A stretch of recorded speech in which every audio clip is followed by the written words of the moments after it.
Bienvenue chez Shift. Nous vous souhaitons une bonne écoute.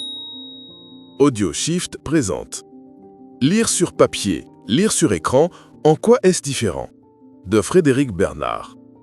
Maître de conférence en neuropsychologie, Université de Strasbourg. Les écrans de téléphone mobile, de tablettes et d'ordinateurs envahissent notre quotidien. Et voilà dictionnaire, fiches de cours ou même classiques de la littérature à portée de clic. Faut-il inciter les élèves à profiter à 100% de ces facilités d'accès inédites au savoir et renvoyer le papier au passé? Rien n'est moins sûr si l'on se penche sur les derniers résultats de la recherche. Depuis le début de ce siècle, plusieurs dizaines d'études ont été menées pour évaluer les effets du support de lecture sur les performances de compréhension de textes qui pouvaient être soit documentaires, manuels scolaires, ouvrages universitaires, soit narratifs, fiction, romans.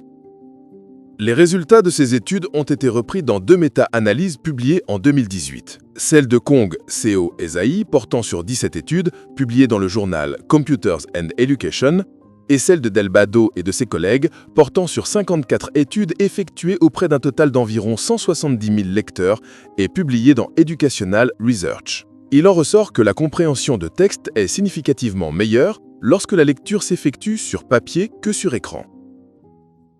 Habitudes de lecture. Si Kong, Seo et Zhai 2018 n'ont pas pris en compte la nature des textes, documentaires ou narratifs, comme critère, Delgado et de ses collègues ont en revanche constaté que la différence entre papier et écran se manifestait dans le cas des textes documentaires, des textes à la fois documentaires et narratifs, mais pas des textes uniquement narratifs. Les auteurs apportent deux éléments d'interprétation à ce résultat. Les textes documentaires font appel à des traitements cognitifs plus complexes impliquant par exemple l'utilisation d'un vocabulaire académique très spécifique. Ils sont moins connectés aux connaissances que possèdent les lecteurs sur le monde réel, tout cela rendant la compréhension à la fois plus difficile pour ce type de texte et en même temps plus sensible à la nature du support de lecture. Pour expliquer cette plus grande facilité de compréhension sur un support papier, le premier facteur que l'on pourrait invoquer serait celui de l'expérience. Les technologies numériques étant relativement nouvelles, les habitudes de lecture sur écran seraient moins ancrées que celles sur papier.